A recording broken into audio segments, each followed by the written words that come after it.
On est parti. Donc, bonjour à nouveau. Techniquement, vous commencez à connaître le fonctionnement. Je vous invite à utiliser l'onglet QR pour vos questions.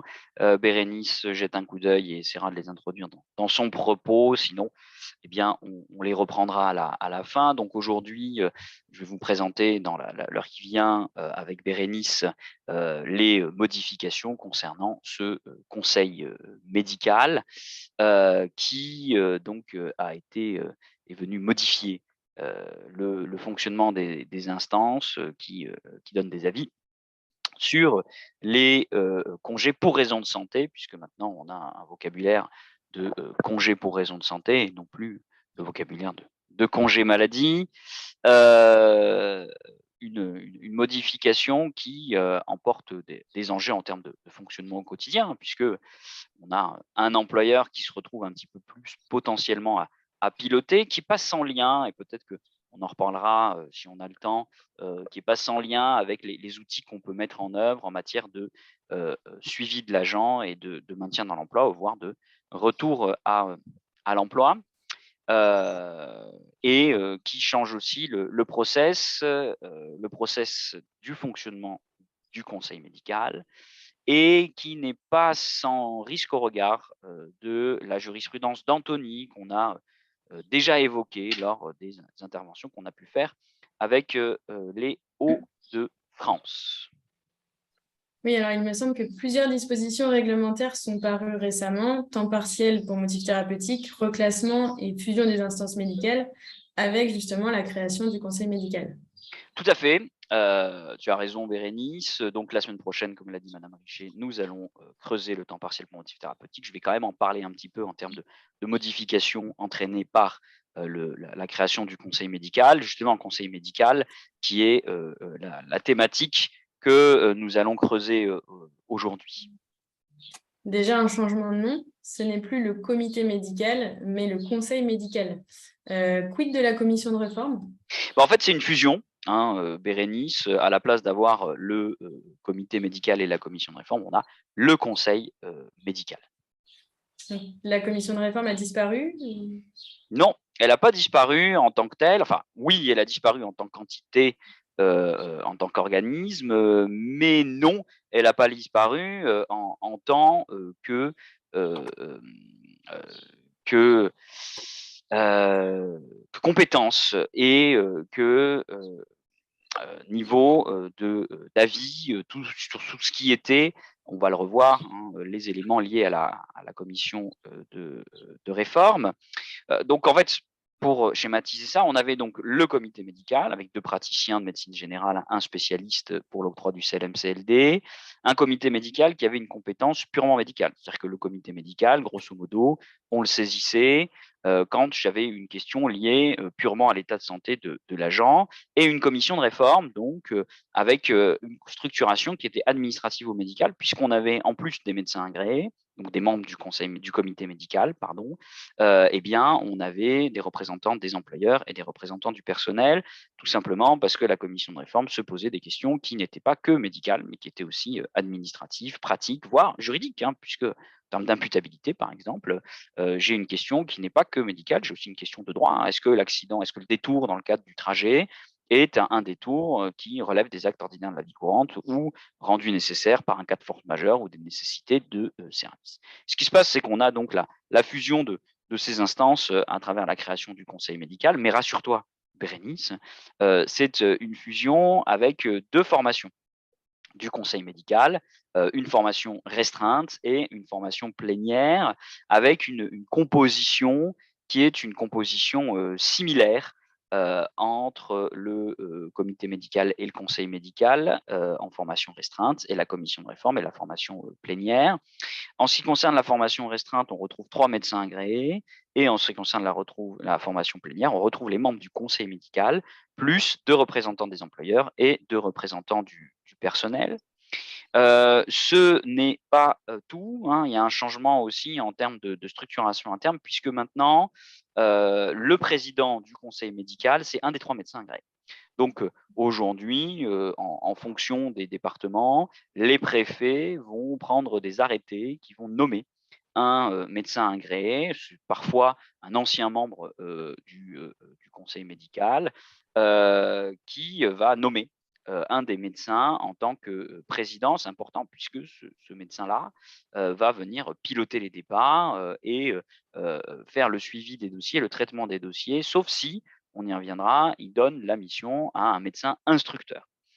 Donc, il y a vraiment la formalisation d'une instruction des dossiers et aussi la création d'un secrétariat commun qui est le secrétariat du conseil médical, un secrétariat qui a pour objectif, bien sûr, de faire la communication avec les employeurs et aussi de préparer, en lien avec le médecin président, avec les, les membres du conseil médical.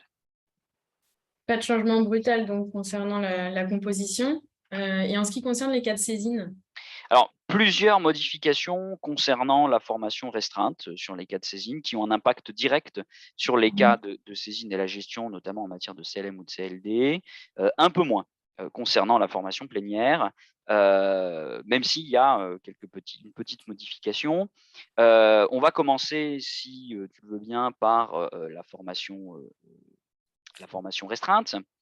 Donc, sur la formation restreinte avec ces 3 médecins agréés, j'ai une compétence pour octroyer la première période de CLM-CLD. Donc, alors déjà, pas de changement par rapport à l'articulation entre le congé ordinaire de maladie, enfin le congé maladie et le CLM et le CLD. Pour l'instant, on attend un décret encore qui devrait paraître d'ici novembre sur ces différents congés, avec notamment pour le CLM-CLD le fait qu'a priori, on partira directement soit vers un CLM, soit vers un CLD sans passer par la case congé de longue maladie. Et deuxièmement, on aura la réglementation sur les CLM ou CLD fractionnés, puisqu'aujourd'hui, je sais que c'est une pratique de pas mal d'employeurs et de conseils, mais de comités médicaux et maintenant de conseils médicaux, mais il n'y a pas de base légale au CLM ou au CLD fractionné en jours.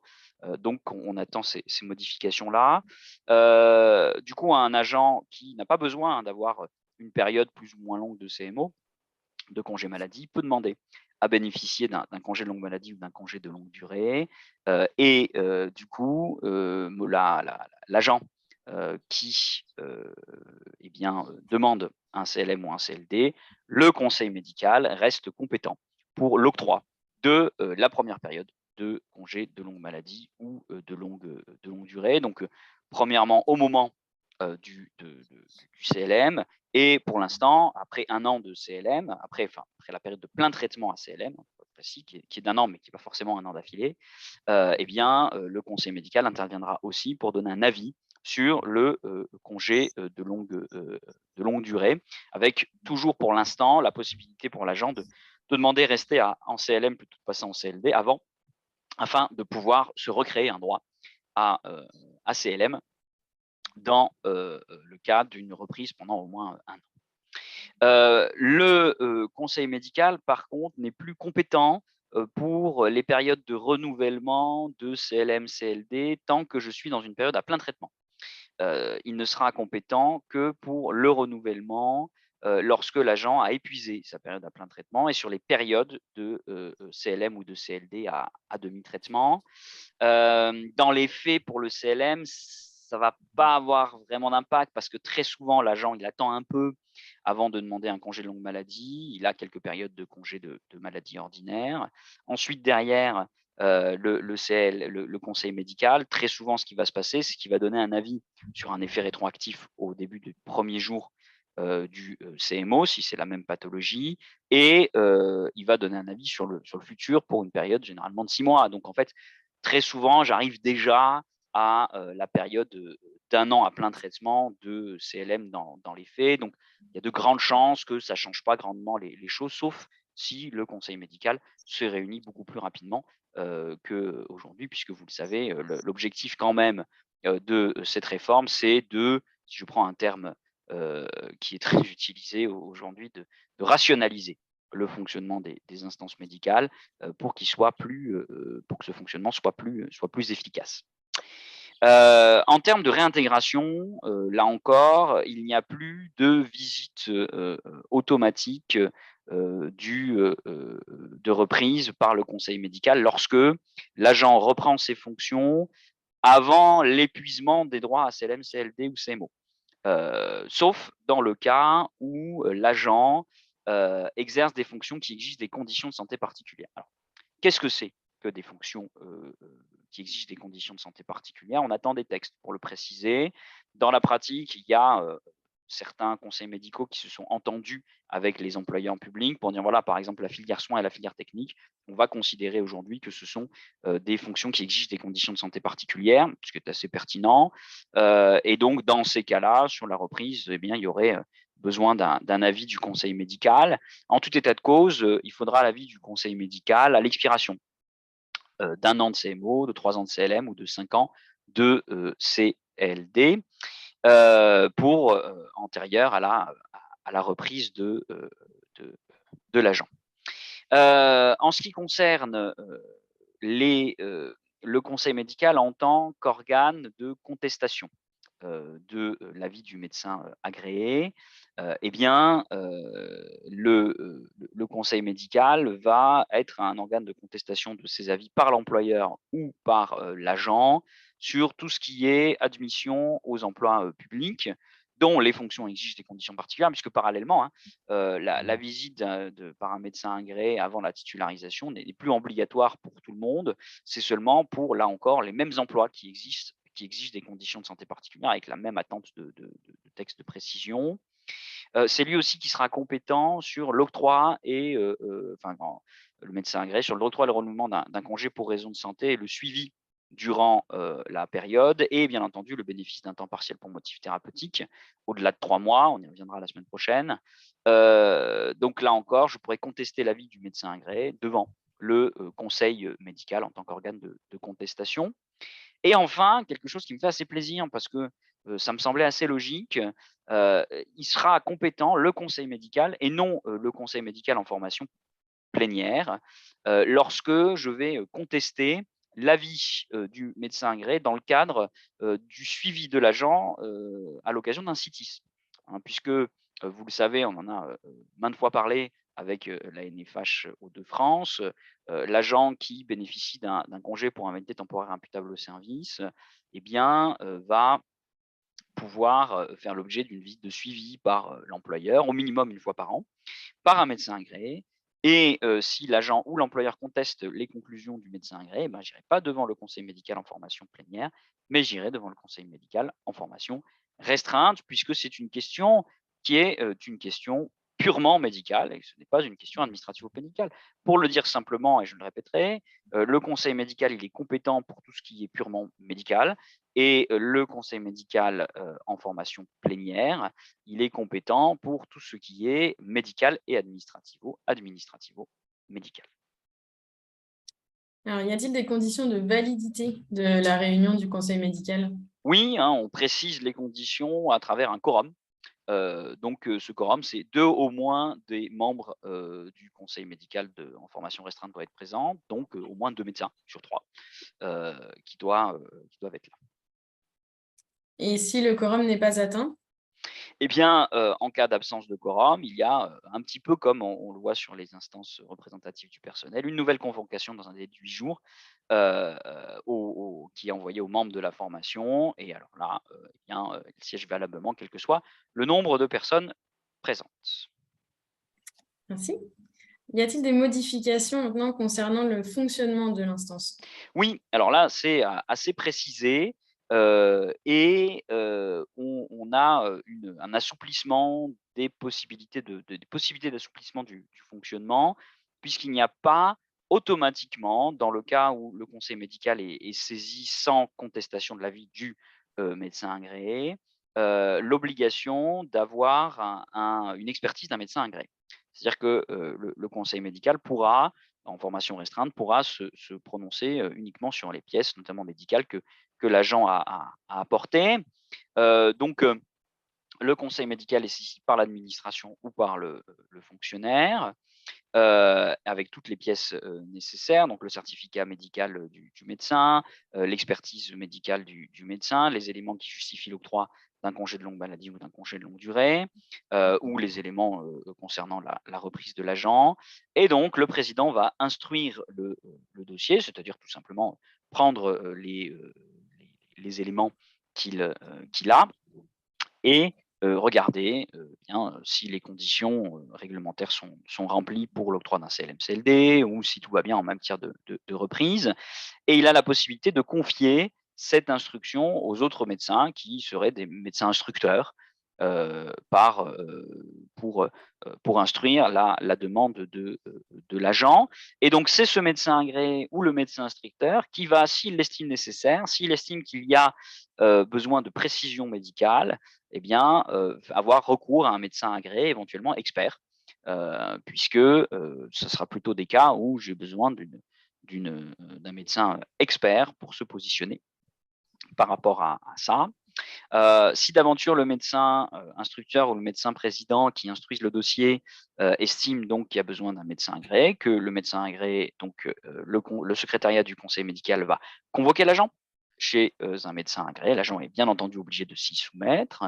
Et une fois qu'il a le retour de l'expertise médicale, eh bien, on va avoir la réunion du conseil médical, dont les débats, qui seront purement médicaux, seront pilotés par le médecin président, qui va diriger les débats liés à la question qui lui est posée dans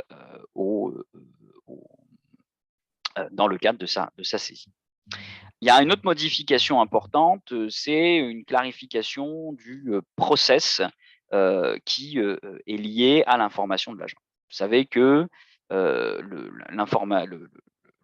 l'agent, maintenant, doit être informé de la date de la réunion du conseil médical et de son droit à consulter son dossier médical et administratif, présenter des observations écrites et fournir des certificats médicaux complémentaires, être accompagné tout au long de la procédure ou représenté, s'il le souhaite, par une personne de son choix à toutes les étapes de la procédure. Donc, il pourra écrire au conseil médical et il doit être informé des voies de contestation possibles de l'avis du conseil médical, puisque, comme avant, l'avis du conseil médical qui se prononce entre guillemets en première instance, c'est-à-dire qui se prononce dans le cadre d'une saisie initiale, peut être contesté devant le conseil médical supérieur qui, de son côté, acquiert un rôle aussi de pilotage des instances médicales, des conseils médicaux des différents départements de France. Alors, cette information doit être faite avec une notification, hein. Il faut une preuve qu'il y ait eu l'information de l'agent et elle doit être faite au moins 10 jours avant la date de la réunion du conseil médical pour que l'agent puisse émettre et transmettre les documents ou avoir accès à son dossier médical. Par ailleurs, comme avant, le médecin du travail est informé de la réunion du conseil médical et de son objet. Alors, le conseil médical, ça reste une instance dans laquelle l'agent, et vous le voyez, n'est pas nécessairement présent, comme avant. Par contre, on ouvre la possibilité de pouvoir inviter l'agent au conseil médical et c'est le conseil médical qui va décider ou non, s'il le juge utile, donc le médecin instructeur, d'entendre le fonctionnaire concerné. Par ailleurs, le fonctionnaire, par contre, a le droit, et c'est justement ce qui est rappelé dans le courrier qui lui est envoyé en recommandation et de réception au moins 10 jours avant, eh bien, de faire entendre un médecin de son choix qui va pouvoir expliquer si oui ou non les conditions pour l'octroi d'un congé sont remplies. Et donc, la réunion du conseil médical se déroule. À l'issue de cette réunion, le conseil médical va donner un avis, mais un avis qui doit être motivé. Ça, c'est un changement, puisque autant l'avis de la commission de réforme devait être motivé, autant l'avis du conseil médical n'avait pas à être motivé. Pardon. Maintenant, l'avis du conseil médical, comme celui du conseil médical en formation plénière. Pour dire autrement, l'avis du conseil médical en formation restreinte ou plénière doit être motivé dans le respect du secret médical. C'est-à-dire, par exemple, il doit dire avis défavorable à l'octroi d'un congé de longue maladie parce que la pathologie n'est pas particulièrement invalidante, ou avis défavorable à un congé de longue maladie parce que la pathologie ne nécessite pas des soins constants. Donc, c'est ce genre de motivation qu'on va devoir avoir dans la vie. C'est une motivation qui est importante parce que c'est la motivation que l'employeur va devoir reprendre avant dans sa décision refusant le CLM-CLD, sachant que eh bien, le fonctionnaire en activité a le droit à ces types de congés et que par conséquent, conformément au code des relations entre le public et l'administration, la décision refusant l'octroi d'un droit à un agent doit être motivée, ce qui est donc le cas du CLM ou du CLD. Cet avis en plus, là aussi il y a une précision parce qu'il y avait souvent des débats, il doit être notifié à l'agent avec la notification de la possibilité de contester cet avis devant le comité médical supérieur.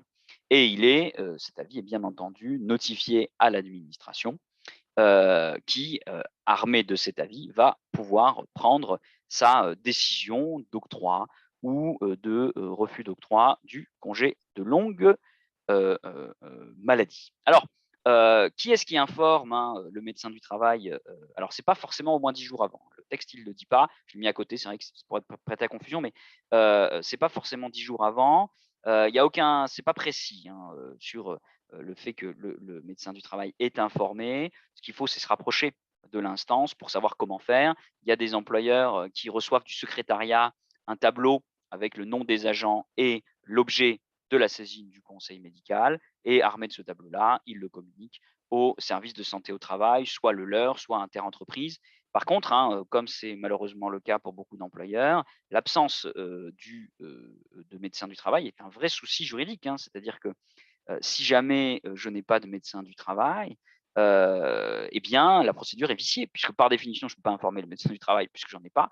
Et ce serait un moyen d'obtenir l'annulation d'une décision, sachant que l'agent aurait été privé d'une garantie. Alors, on n'a pas encore le principe du Conseil d'État, mais on a plusieurs jurisprudences de cour administrative d'appel, mais qui me semblent être tout à fait pertinentes dans ce cadre-là. Alors, pourrions-nous évoquer maintenant les modifications en termes de compétences et de fonctionnement de la formation plénière?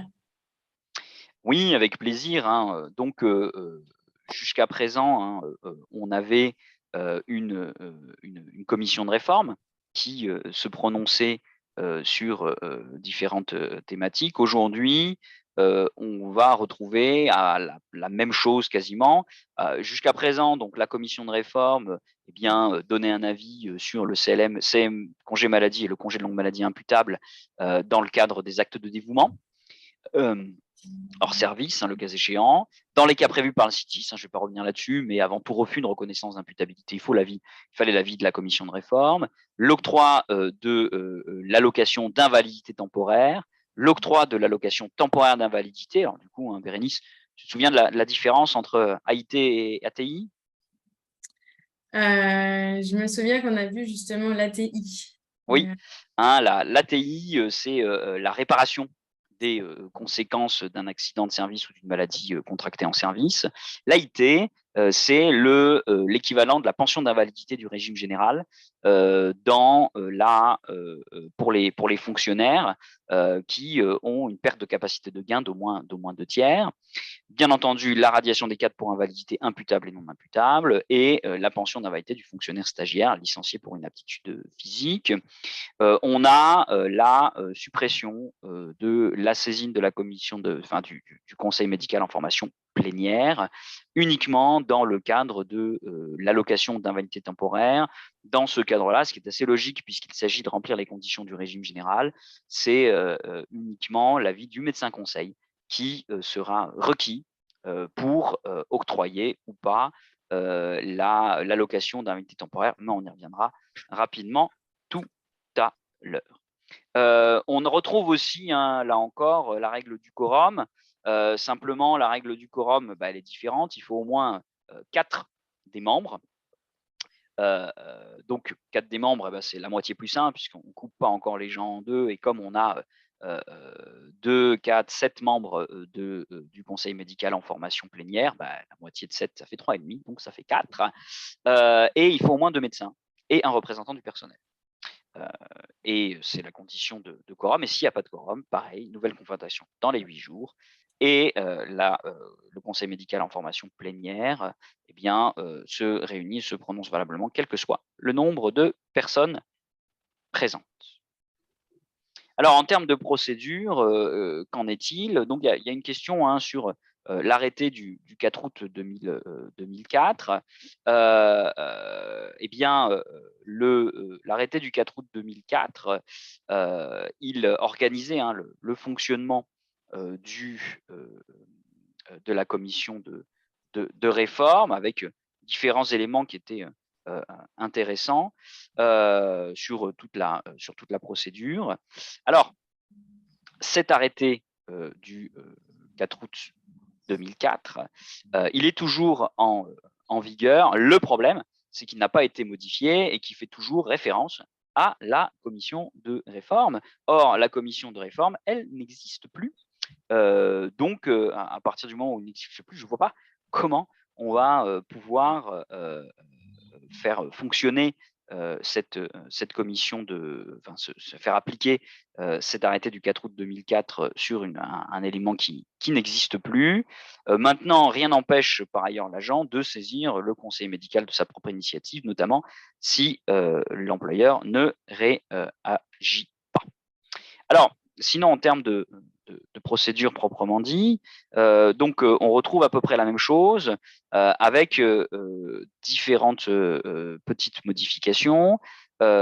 Premièrement, il n'y a pas la contestation possible devant le comité médical supérieur, ce qui est normal, puisque j'ai le conseil médical en formation plénière, il n'y avait pas de possibilité de contestation. Par contre, il y a un autre changement, c'est comme avant, l'agent doit être informé de son droit à être entendu par le conseil médical en formation plénière, puisque comme pour la commission de réforme, c'est un droit pour l'agent de se rendre au conseil médical en formation plénière pour défendre le bout de gras, que ce soit d'un point de vue médical, avec un représentant de son choix le cas échéant, mais que ce soit aussi d'un point de vue administrative. Il m'est arrivé de participer pour défendre des agents à des commissions de réforme, et il m'arrivera peut-être de participer pour défendre des agents à des conseils médicaux en formation plénière sur les questions qui sont concernées. Alors, dans les deux cas, l'administration doit informer le conseil médical des décisions qui sont rendues sur son avis, donc informer le secrétariat, que ce soit une décision que l'employeur suit ou qu'il décide de ne pas suivre. Alors ici, le médecin président est absent. Qu'est-ce qui se passe? Alors, en cas d'absence du médecin président en séance, la présidence, alors si on a le quorum, bien entendu, la présidence est assurée par le médecin qui l'aura désigné ou, à défaut, par le plus âgé des médecins présents. Chaque membre du conseil médical peut donner pouvoir à un autre membre. Les avis, eux, ils sont toujours rendus à la majorité des membres. En cas d'égalité de voix, c'est le médecin président qui a la voix prépondérante pour faire pencher la balance d'un côté ou de l'autre. On a aussi eu, tout comme pour beaucoup de textes récemment, la possibilité pour le président du conseil médical d'organiser les débats au moyen d'une conférence téléphonique ou audiovisuelle dans des conditions qui permettent le respect du secret médical, bien entendu. Alors ça, c'est un gros débat sur le secret médical. Normalement, on a souvent deux périodes dans le conseil médical en formation plénière, une période où j'ai des débats médicaux et un moment où j'ai des débats administratifs ou pratiques liés à l'avis qui est concerné et à la décision qui va derrière. C'est une procédure qui est assez précise. Les éventuels dysfonctionnements sont-ils susceptibles d'avoir un impact sur la légalité de la décision finale? Oui, comme je le disais en introduction, on a un terrain tout à fait propice à l'application de la jurisprudence d'Anthony. Ici, où est-ce qu'on pourrait avoir des difficultés? Premièrement, eh bien, c'est le respect des droits de la défense et le fait que l'agent n'ait pas été informé. On a déjà des jurisprudences du Conseil d'État 2014, hein, donc du coup assez anciennes. Le la carence dans l'information de l'agent de ses droits en tant que tel, mais aussi la carence dans la clarté de l'information de l'agent de ses droits, hein. Par exemple, ici, la lettre qui nous indique que l'agent peut assister se faire représenter à la réunion par son médecin traitant ou une personne de son choix, qui n'indique pas explicitement qu'il a le droit d'être entendu, eh bien, le courrier est entaché d'irrégularité et la procédure est entachée d'irrégularité qui a privé l'agent d'une garantie, ce qui permet malheureusement derrière d'obtenir pour ce vice de procédure l'annulation de la décision. Donc il est très important, mais ça, je sais qu'il y a un mouvement de professionnalisation de la gestion RH en tant que telle, mais aussi du fonctionnement des instances médicales. On a aussi, je l'ai dit, l'information du médecin de prévention. La Cour administrative d'appel de Marseille a privé l'agent d'une garantie, tout comme pour la Cour administrative d'appel de Versailles, dans le cas où le rapport du médecin du travail est obligatoire, c'est-à-dire dans le cas d'une maladie professionnelle hors tableau ou qui ne remplit pas les conditions du tableau. Maintenant, eh bien, c'est aussi l'agent qui est privé d'une garantie et donc ça peut entraîner l'annulation de la décision au titre de ce vice de procédure. Et donc, bien entendu, à la fin, c'est l'employeur qui reste décideur. Oui, hein, c'est ça. Alors, pour répondre à la question qui est ici, une question qui est ici, donc s'il n'y a pas de médecin du travail, vice de forme aussi, exactement, malheureusement, hein, c'est un moyen qui pourra être soulevé. Alors, encore une fois, c'est que des arrêts de cour administrative d'appel, mais enfin bon, c'est Marseille et Versailles. En plus de ça, ça va quand même dans la logique de la jurisprudence d'Anthony et ça peut avoir un impact. Et donc, tu as raison, hein, Bérénice, ça reste que c'est un avis qui n'est pas un avis conforme. Et celui qui décide, c'est bien entendu l'employeur. Et on retombe ici sur la question de l'incompétence négative, qui malheureusement est aussi un moyen d'annulation d'une décision. L'incompétence négative, c'est quand l'employeur se croit lié par l'avis d'une instance qui ne la lie pas. Donc, il faut vraiment prendre la décision en connaissance de cause et en maîtrisant sa portée et en assumant sa portée. Merci Florent. Peux-tu maintenant nous préciser les impacts de ces dispositions sur les différents congés des agents? Avec plaisir. Alors, j'ai essayé de faire des schémas. On va voir si sont suffisamment clairs, je l'espère. On va y aller. On va commencer par le CITIS que j'évoquais. Donc, sur le CITIS, eh bien, on a maintenant le fonctionnement suivant, c'est que pas vraiment de gros changements. L'agent, on reconnaît l'imputabilité, bien sûr. Hein. Il est en congé imputable congé pour invalidité temporaire imputable au service. Il fait des demandes de renouvellement par des certificats médicaux de son médecin traitant, décision d'employeur de prolongation, et ainsi de suite. Comme je le disais, ça n'a pas changé, visite du médecin agréé au moins une fois par an, mais on peut en faire plus fréquemment dans le cadre, je parle de suivi plutôt que de contrôle, hein, parce que je trouve qu'on a quand même les outils juridiques maintenant pour avoir un certain accompagnement de l'agent pendant un congé maladie, de manière à éviter sa désinsertion, à améliorer son retour à l'emploi et sa réadaptation.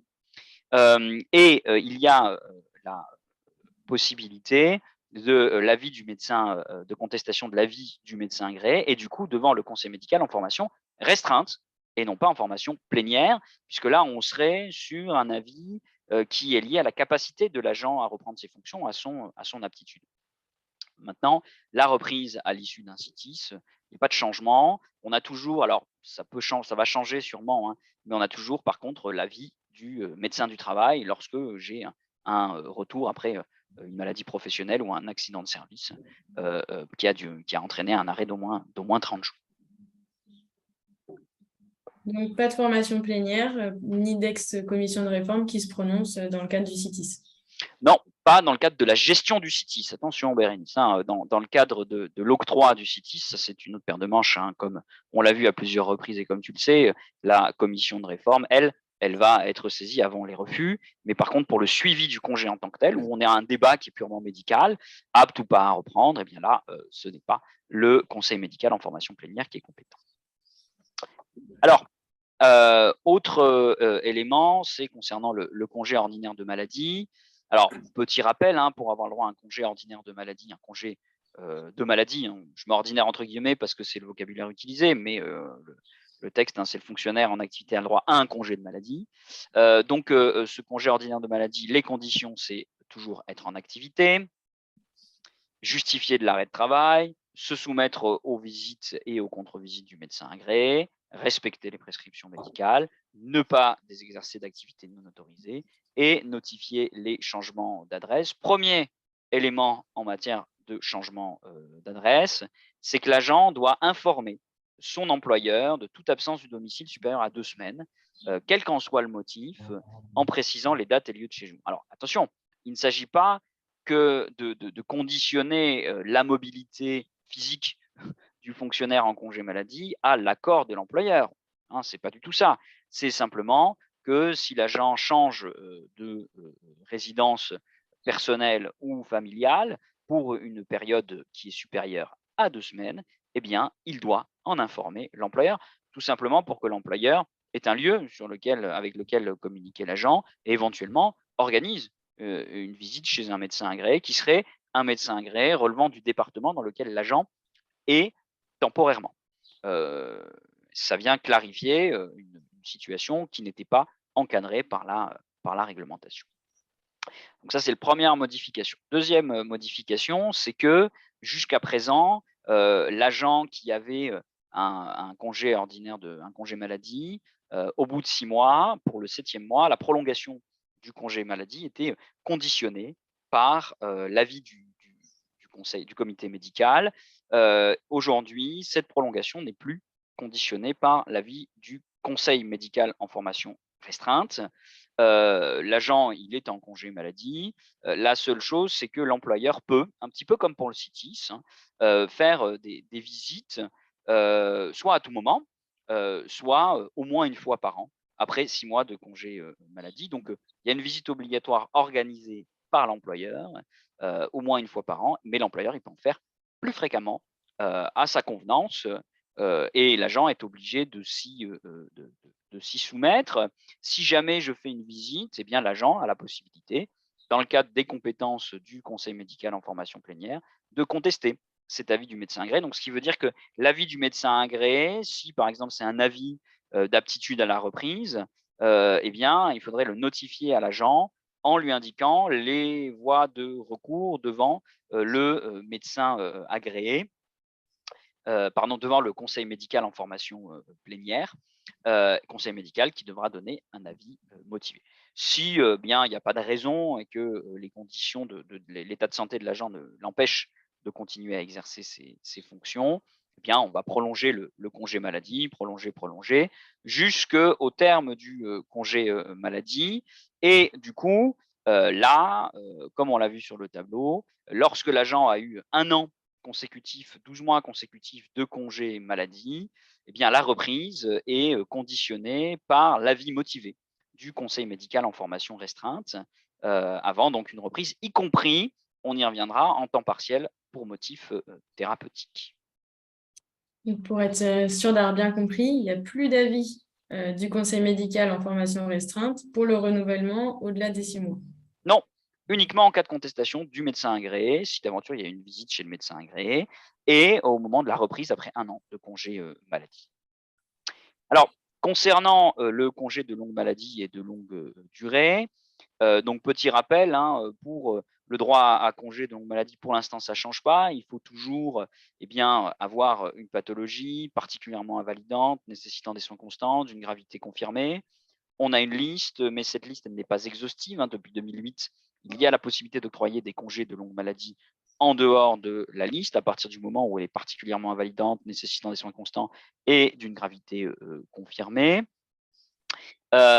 Et on a toujours, comme on l'a vu, l'avis du conseil médical en formation restreinte pour l'octroi pour la mise en congé de longue maladie. Là-dessus, pas de changement.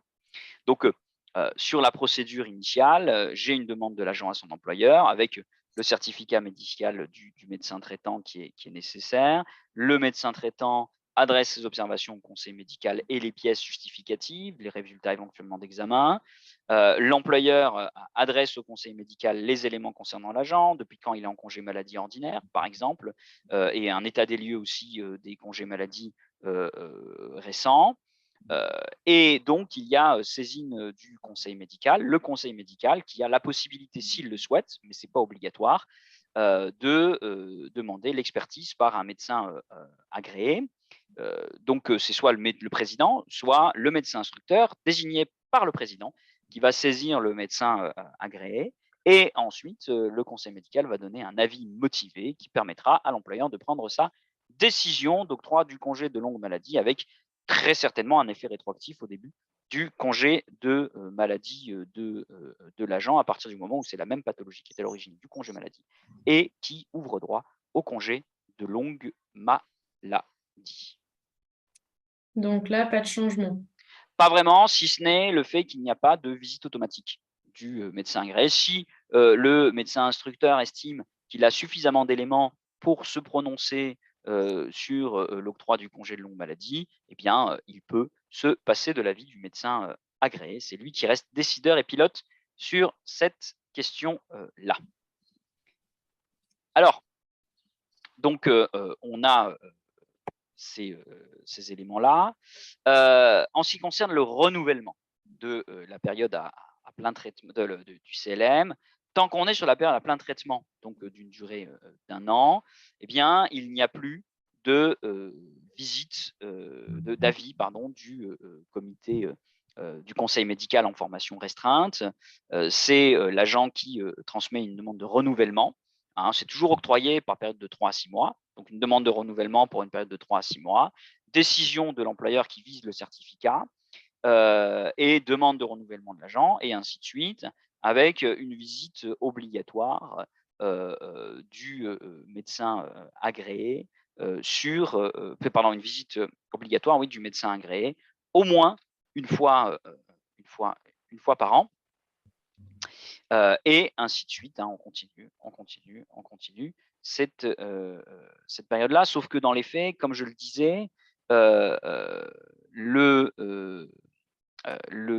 conseil médical va très certainement être saisi tardivement, enfin pas immédiatement au début du CMO, donc il va donner un avis sur le passé et très certainement sur le futur. Donc il y a de grandes chances que l'employeur se retrouve sur la période à demi-traitement de CLM. Et du coup, là, on va y revenir, eh bien, le conseil médical est compétent pour donner un avis sur le renouvellement. Donc là, pendant le renouvellement d'une la période à plein traitement, pas d'avis du conseil médical. En effet, pas d'avis pour la période de plein traitement. Par contre, lorsque je passe à demi-traitement, là, sur toutes les périodes de renouvellement, on revient comme avant. C'est-à-dire qu'on va devoir demander l'avis du conseil médical qui, là encore, peut, s'il le souhaite, demander une expertise chez un médecin agréé si d'aventure il a besoin d'avoir des informations complémentaires par rapport aux éléments médicaux qu'il a déjà. Et puis ensuite, on a la décision de l'administration. Et puis à nouveau, hein, demande de renouvellement de l'agent et ainsi de suite, toujours pour période de 3 à 6 mois. Concernant le congé de longue durée, donc petit rappel, mais ça je pense que vous le savez, pour avoir le droit à un congé de longue durée, donc il faut avoir une des 5 pathologies, un des 5 types de pathologies suivantes: tuberculose, maladie mentale, affection cancéreuse, poliomyélite et déficit immunitaire grave et acquis. On est a priori dans l'idée de changer un petit peu cette liste, étant donné qu'il y a des pathologies nouvelles, notamment, par exemple, je pense à la sclérose en plaques. Bon, après, je ne suis pas en train de dire que la sclérose en plaques ouvrira droit au CLD, j'en sais rien. Mais a priori, il y a des discussions sur cette question-là. On est toujours dans l'idée que j'ai le droit à un CLD par pathologie tout au long de la carrière. Donc, quelqu'un qui n'a pas de chance, il a le droit maximum à 5 CLD qui peuvent se cumuler d'ailleurs l'un après l'autre. C'est toujours très différent du CLM qui est lié à une durée. Et on est toujours pour l'instant sur une même durée de 5 ans, 3 ans à plein et 3 ans et à demi-traitement. Et toujours l'articulation avec le CLM, c'est-à-dire qu'il faut pour l'instant, avant de passer en congé de longue durée, avoir épuisé la période à plein traitement de congé de longue maladie. Et ensuite, l'agent, il a une option, une pseudo-option, parce qu'il faudrait que son état de santé permette une reprise assez rapide, sur le fait de rester en CLM ou sur le fait de passer en congé de longue durée. Alors, en termes de processus, c'est comme pour le CLM, c'est-à-dire que sur la demande initiale, le conseil médical va se prononcer. Sur le renouvellement de la période à plein traitement, le conseil médical ne se prononce plus. Donc là, c'est plus long puisque c'est 3 ans à plein traitement. Donc là, on peut avoir des situations où il va y avoir un suivi de l'agent. C'est là où il me semble particulièrement important de bien suivre l'agent et de faire des visites régulières, donc au moins une fois par an, mais ça peut être plus fréquent chez un médecin agréé, parce que vous vous rendez compte, un agent, il pourrait se retrouver de facto sans avoir de nouvelles de son employeur pendant 6 mois, ou peut-être plus, puisque c'est une visite au moins une fois par an, ce qui ne me semble pas forcément très bien dans le cadre de continuer à garder le lien avec l'agent. Par contre, dès que j'ai épuisé mes droits à plein traitement, je retombe sur la période à demi-traitement et je retombe sur cette visite du conseil médical pour le renouvellement pour les périodes à demi-traitement, avec là encore une visite potentielle chez le médecin agréé et qui n'est pas automatique et obligatoire en fonction des éléments que le conseil médical et que le médecin instructeur a dans les mains et s'il estime nécessaire d'avoir ses autres avis. Donc, si je résume, concernant le CLM et CLD, le conseil médical est saisi pour l'octroi initial, mais pour le renouvellement uniquement lors des périodes à demi-traitement. Bravo Bérénice, c'est tout à fait ça. Et concernant la reprise à l'issue de ces congés, l'avis du conseil médical est toujours nécessaire? Alors, dans 2 cas, comme je l'ai évoqué, et je vais le mettre en schéma. Dans 2 cas, premièrement, il y aura une visite soit à l'épuisement des droits, donc au bout de 1, 3 ou 5 ans, ou si le poste occupé par l'agent le justifie. Donc là, on a demande de l'agent, avis motivé du conseil médical, octroi de CLM, et ensuite, il n'y a plus besoin d'avis du conseil médical pour la reprise.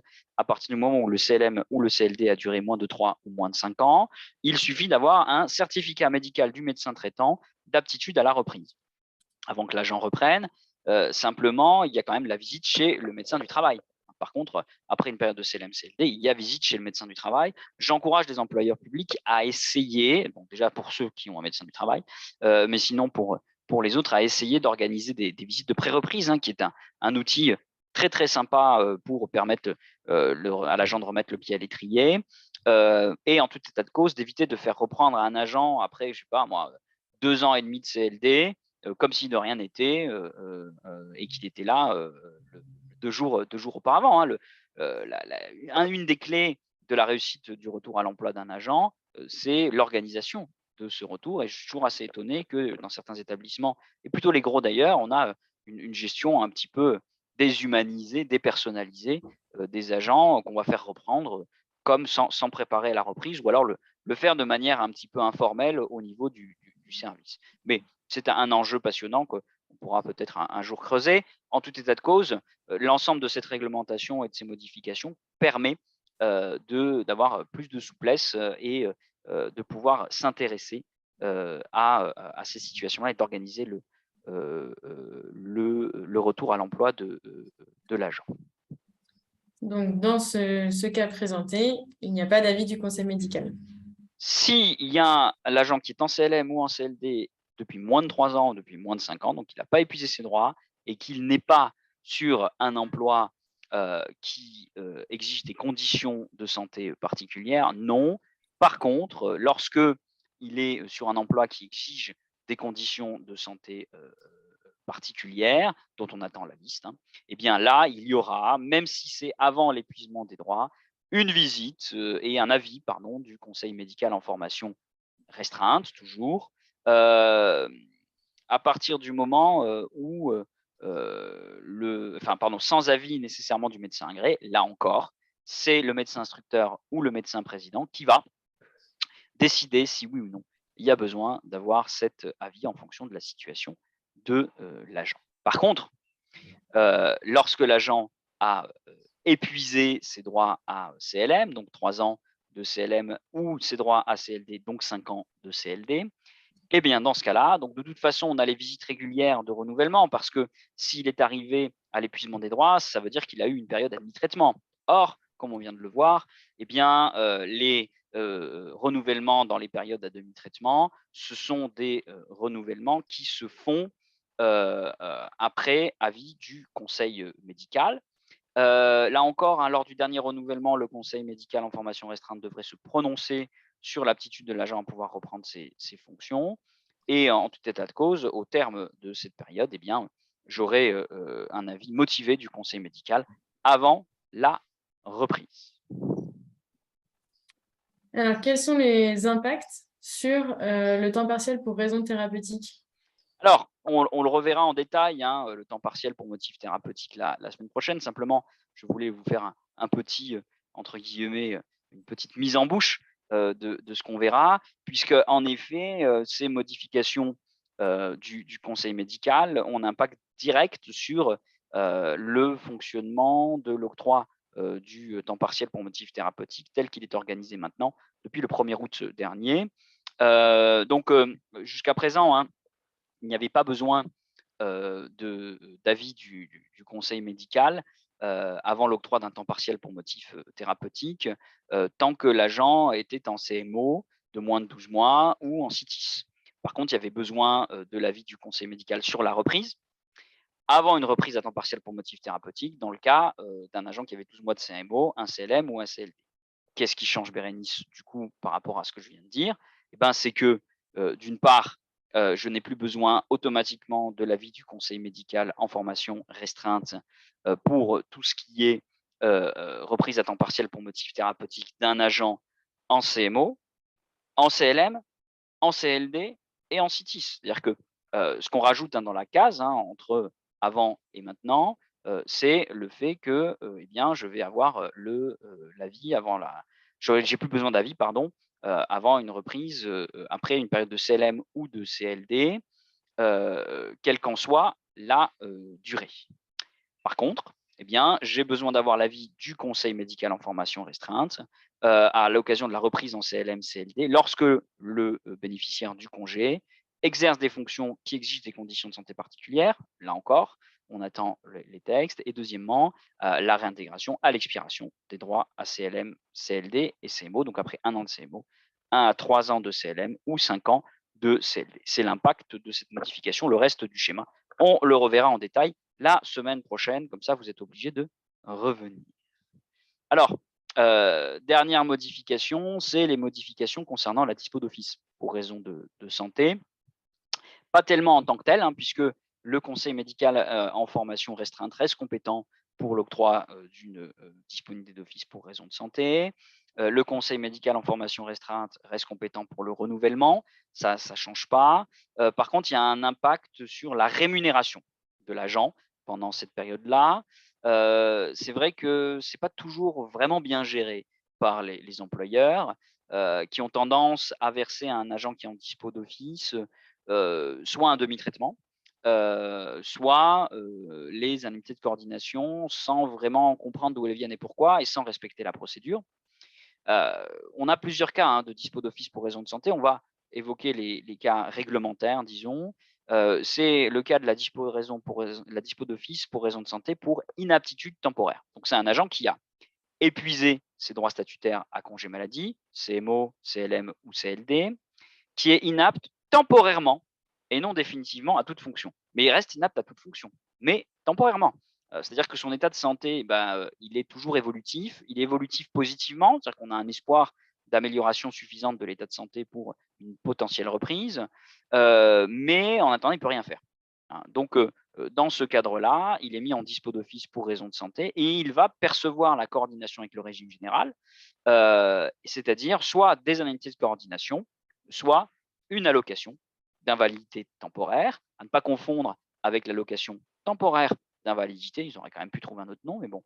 Cette indemnité de coordination, c'est quoi? C'est l'équivalent des IJ-ALD du régime général. Et l'AIT, c'est quoi? C'est l'équivalent de la pension d'invalidité de première, deuxième, voire troisième catégorie du régime général. Mais comme on est dans l'application du régime général, eh bien, en théorie, il faudrait demander l'avis du médecin conseil de la sécurité sociale pour savoir si mon agent remplit les conditions pour bénéficier des IJ-ALD ou de l'allocation d'invalidité temporaire. Si je fais un rapide schéma, si j'ai un agent qui a eu un congé ordinaire de maladie, donc ça dure a priori maximum 1 an, et qu'il est inapte temporairement à toute fonction, avis du conseil médical en formation restreinte, et il est mis en dispo d'office pour inaptitude temporaire. En termes de rémunération, cet agent-là, il a eu une rémunération statutaire pendant 1 an, mais s'il remplit les conditions du régime général de la sécurité sociale, c'est-à-dire après avis favorable du médecin conseil de la sécurité sociale, eh bien, il pourrait bénéficier des IJ-ALD qui s'appellent dans la fonction publique une indemnité de coordination pendant 2 ans. Pourquoi? Parce que 2 plus 1 égale 3, et 3 ans, c'est la durée maximum de perception des indemnités journalières de sécurité sociale. Une indemnité de coordination qui est calculée de la manière suivante: moitié du TIB, moitié de l'IR s'il y en a une, le SFT en entier divisé par 30 et multiplié par le nombre de jours qu'il y a dans le mois. On est dans du journalier en fait, dans la limite de 1/730e de 1,8 fois le SMIC. Ça, c'est le montant maximum des indemnités journalières de la sécurité sociale. Donc, ce n'est pas un demi-traitement et c'est aussi cotisé différemment. Hein, on ne cotise pas à la retraite. On cotise à la CSG-CRDS au taux minoré des revenus de remplacement sans l'abattement d'un 175% pour frais professionnels dans la mesure où il n'y a pas de frais professionnels. Si mon agent, il a 2 ans d'indemnité de coordination, 2 ans de disponibilité d'office, ou si d'emblée, il a 3 ans de CLM ou 5 ans de CLD, on est bien d'accord, Bérénice, que 3, c'est 3, et que 5, c'est plus que 3. Donc, du coup, s'il était au régime général, eh bien, cet agent-là n'aurait pas le droit à l'indemnité de coordination. Du coup, qu'aurait-il droit au régime général? Et c'est là qu'on va se poser la question du fait que l'agent puisse bénéficier d'une pension d'invalidité qui s'appelle allocation d'invalidité temporaire chez le fonctionnaire. Donc, si mon agent, il a déjà eu 2 ans de dispo d'office après un CMO et qu'il est maintenu en dispo d'office, ou si mon agent, il a eu un CLM-CLD, qu'à l'issue, il est inapte temporaire à toute fonction, eh bien, cet agent-là peut, s'il en remplit les conditions, bénéficier de l'AIT. Aujourd'hui, comment en théorie ça se passe? C'est que normalement, il faudrait demander l'avis du médecin conseiller de la CEPAM et saisir la commission de réforme qui classait l'agent dans une des 3 catégories d'invalidité. Qu'est-ce qui change? Eh bien, c'est qu'on n'a plus l'avis de la commission de réforme et encore moins du conseil médical en formation restreinte. C'est-à-dire que c'est le médecin conseil de la caisse primaire d'assurance maladie qui non seulement va se prononcer sur le fait que l'agent a bien une perte de capacité de gain d'au moins 2 tiers, et en plus, c'est lui qui va classer l'agent dans une des 3 catégories d'invalidité, catégorie 1, 2, 3, avec un impact sur la rémunération. Catégorie 1, 30% du traitement, catégorie 2, 50%, et catégorie 3, c'est la catégorie 2, plus 1000 et quelques euros de majoration pour tierce personne, c'est lorsque les agents ont besoin d'une tierce personne temporairement. Parce que je te rappelle, Bérénice, que ces agents-là sont en dispo d'office pour inaptitude temporaire à toute fonction. Hein. Du coup, dans les faits, normalement, on devrait avoir que de la catégorie 2, parce que si c'est de la 1, que c'est donc une invalidité compatible avec l'exercice des fonctions, normalement, il y a de grandes chances que l'agent aurait dû être reclassé, ou du moins qu'il puisse être reclassé, avoir une PPR avant d'être mis en dispo d'office pour raison de santé. La dispo d'office pour raison de santé, celle-là, la position statutaire, hein, c'est l'agent qui est inapte temporairement à toute fonction.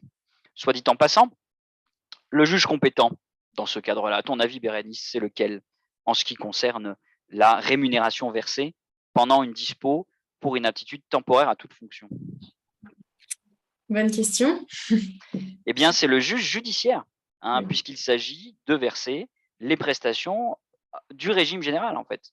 Et donc, autant pour la dispo d'office et la position statutaire de dismutée d'office, c'est le juge administratif qui est compétent sur la légalité de la décision, notamment par rapport à l'avis motivé du conseil médical en formation restreinte. Mais pour tout ce qui est prestations, qui sont les prestations prévues, ce sont des prestations de la sécurité sociale, donc c'est le juge judiciaire qui est compétent, puisqu'il a une compétence générale sur cette question de rémunération du régime général de la sécurité sociale. On est arrivé au bout de ce que je voulais vous présenter. On a quelques questions en suspens. Merci d'être venu.